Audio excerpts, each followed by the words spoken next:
afternoon. This is Vicki Gervais with the Greater Gainesville Chamber of Commerce, and I'm delighted to welcome back Ed Book, one of the remaining two candidates for our City Commission District 2 seat. Ed, great to see you again. Great to have you, and thanks to the Greater Gainesville Chamber for having me on, and I hope the viewers will appreciate seeing this opportunity to get to know their candidate better. Absolutely. Okay, well, we're going to jump in and I'm going to switch our view and give you the floor because this is about you, not about me. So, if you'd like to do a little introduction, let's start there. All right. Well, I really appreciate the viewers who are going to watch your Chamber of Commerce candidate interviews, because one of the best ways that you can be an informed voter is to research your candidates, see how people live, see who they surround themselves with, go to their social media, look at their website, and really have an informed choice. And then whoever you choose, vote. I hope that the voters who see this will vote for me. My name is Ed Book. I'm a Gainesville City Commission District 2 candidate, and people say, where is District 2?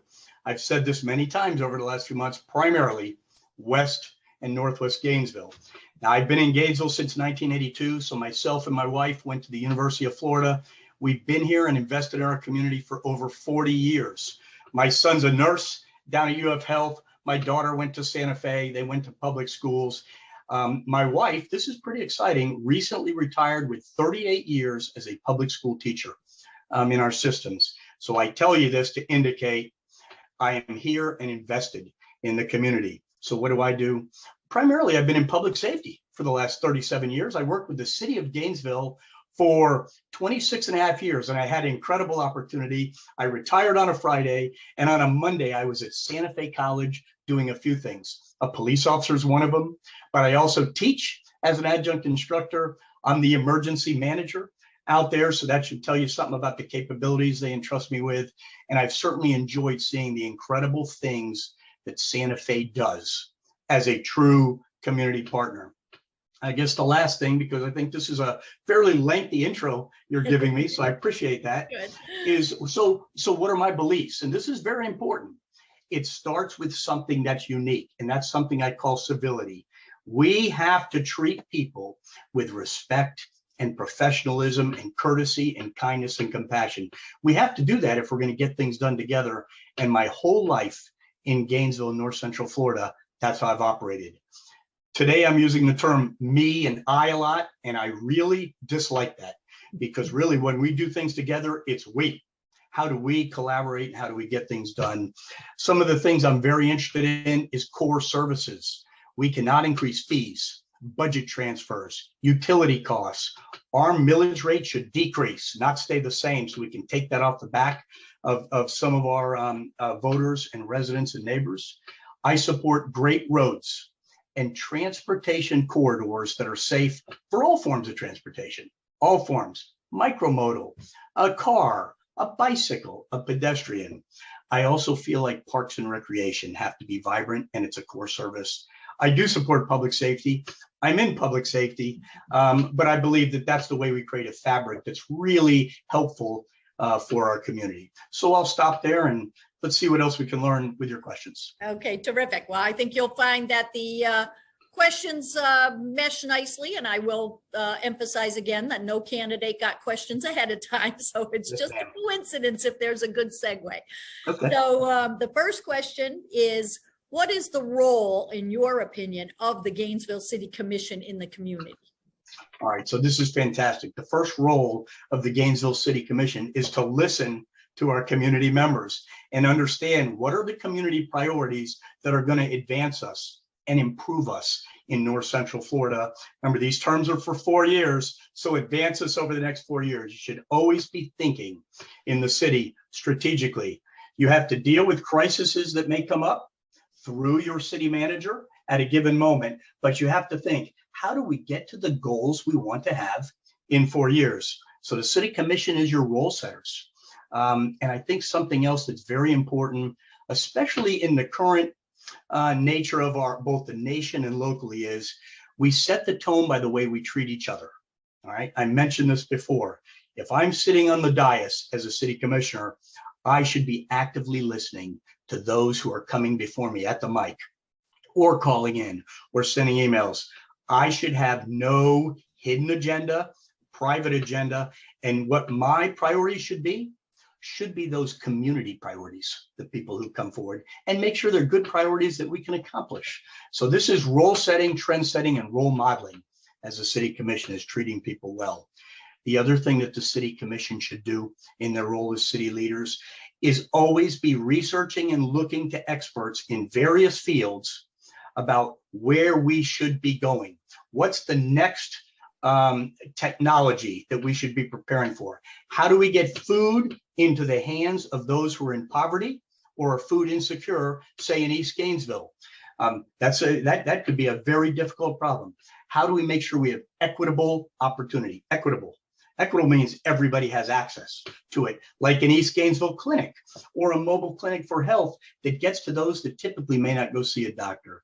So the city commissioners are the leaders. It's very, very important, though, to understand that we're only the leaders because we work through one city manager, we direct through one city manager, and we listen to the community to determine what are those priorities we need to move on and work on together. Very good. Okay, and now again, you touched on this in your opening, but this gives you a chance to drill down a little bit more on those. Okay. What would be your top priorities and projects, if you're All right, so this is very good. So I did mention these in some of what we call platform items. And if your viewers wanted to learn more, which is something I encourage, they can go to book4gnv.com. So bookforgnv.com. I'll probably repeat that 2 or 3 times more so that someone will actually view it. So let's start with what are the platform items for the city? I said number 1 for me is different than most candidates. It's be civil. Let's start really working together, not worry about our labels, our backgrounds, our letters that wants to define us, and say, do we have the same goal?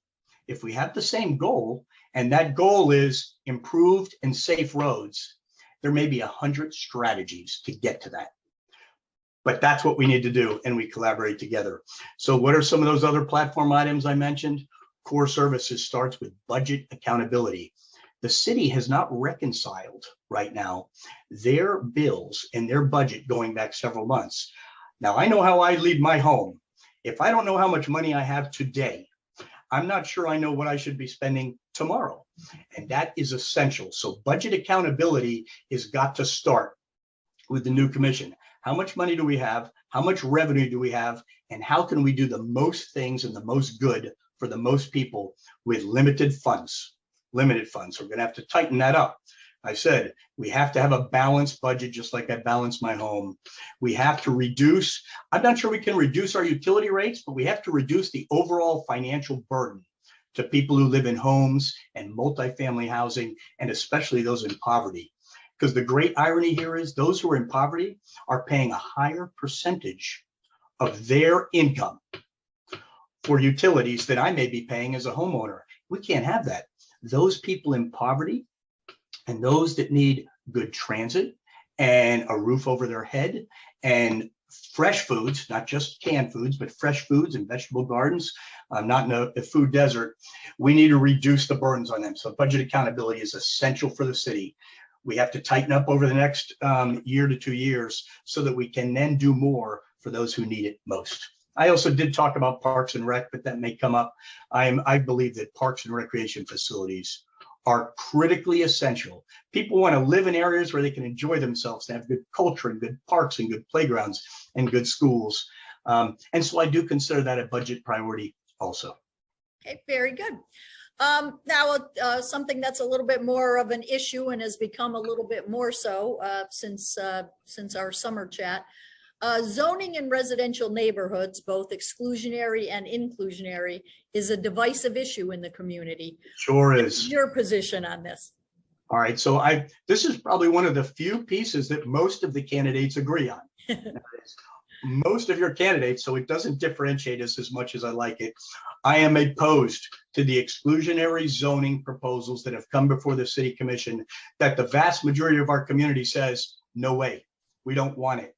Why I would, if I was an elected city commissioner, try and provide an agenda item and push it through when the vast majority of our city and residents don't want it, doesn't make sense to me.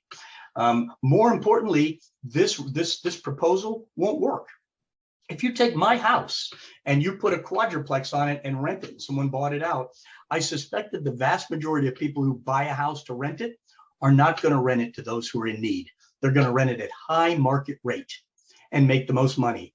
If that proposal would have worked, it would have worked in College Park for the last 30 to 40 years. People are not buying homes in College Park to rent to someone who truly is impoverished. I wish they were, but they're not. They're renting it to people who are coming in, perhaps going to school, perhaps young careers or entrepreneurs. So the proposal won't work. Affordable housing, by the way, is a real issue. So anyone who says that's, no, it's real. We have people who are sitting on waiting lists that qualify for lower cost, good housing, and yet we don't have enough places for them. This proposal won't work, but we need to realize how can we help those and provide them both affordable housing, transit, utilities, and food in comprehensive ways. Very good. Well, that's a good segue into the next question, which is inequity continues to plague our region. What factors are the most significant contributors, do you think? And how do you think the city commission can best affect change? Well, this is a very excellent question, because this goes to a core of how does the city help residents who need it most, right? And that deals with equity. It's important that people understand that equity is equal access and opportunity to get to the things we need. So there's a few things about that. Number one, we have an incredible driver in Santa Fe College for career and technical education and apprenticeship programs and scholarship monies that go unused every year. So that means we need to do a better job. Remember, I work at Santa Fe College. We need to do a better job making sure people understand those opportunities. So one of the big equity drivers for our city, because we do have equity gaps, those are real. Poverty is real in our community, is make sure that we get the education and the career opportunities to our entire community. Because once somebody gets that 6-month, 18-month, or 24-month credential, they're getting a well-paid career that they can then either build education on or live that career their entire life. And now they have just increased their access to everything else, and their opportunities have increased. So that's one. It's that education driver that's so important for good paying jobs and good careers. Here's another one: access to healthcare. Now, it's great that we're having Eastside Clinic, which is being provided now by the University of Florida, which is a wonderful thing. There's a mobile UF clinic and a dental clinic that move around in rural areas. We need to continue to make sure those are funded. They may not be funded by the city, but we should always be looking for economic streams, grant opportunities, federal partnerships that get more money into the city to get to the people that will serve the most. And lastly, transit is critical. If I am below the poverty line, I probably do not have a car. I have a car. I drive to Santa Fe College. Well, that just increases the burden to that person to be able to get to a job or education. I do advocate for free public transit for those below the poverty line. And people say, well, wait a minute, you said you got to reduce the budget. The impact on the RTS budget, if we were to provide free transit for those in below certain economic indicators, is minuscule. And yet what it would do for those people is great. It's magnified. So I believe that we could easily do that, not impact our budget at all, but provide that free and good public transit for those. And that's also an equal access and equitable opportunity driver. So those are a few ideas. Very good. Okay, well, the last question I have for you is, what prompted you to run for the city commission? It's great. I've been talking about it for many years with my wife. I said, Lori, we've been married forever. And if her answer was forget it, the answer is forget it. But we've been talking about the fact that I've done so many partnerships and so much networking with the city in Santa Fe over so many years. And I feel like we have accomplished so much, I can do more. And that's what I've been saying for years. So my ultimate answer, and it's not a cliche, is I can do more. I understand how to partner and network. I understand how to work with environmental groups, which are absolutely essential for a great city. I understand how to work with business because I have had to do that both with the city and Santa Fe College. I've been on the union side. I was a union member and a union rep early in my career. This is kind of interesting. And later, as I progressed and got promoted, I was a management rep, bargaining. So that tells you I understand both sides of working with all types of people in all types of jobs. And the way that I can do more is I'm late in my career. I don't have anything to prove at this point. If someone looks at, I posted my resume, by the way, Ms. Jervicus, and people said that's risky. And I said, well, take a look and see if you think that I would be, if I'm authentic or not. And I'd really like to get some things done that I can do even broader than the law enforcement or the public safety or the Santa Fe College arena. And I can connect them. Again, I'm late in my career, and I'd really like to give back at this point. As I'm late in my career, I'm not setting any resume builders. So I'm looking forward to the next 4 years. And I really think that I will serve with incredible ethics and integrity also, and make people proud. That's great. Thanks so much for those answers. So now we have a couple more minutes, and anything that you didn't get a chance to say, any other topics you want to touch on, or you can just wrap it up and bring us on home. Well, I think because I've been long-winded, I should probably wrap it up and bring it home a little bit. I think the key is that people will look, if you kind of look at how I've lived my life, I said this at the beginning, who I've surrounded myself with, go to where I've worked and ask people, how did he treat people? Did he get things done? Did he work together collaboratively, which is going to be absolutely essential for this city commission? These next 4 years are just really, there's never a downtime for city commission, but this is a critical time because we've had so much conflict.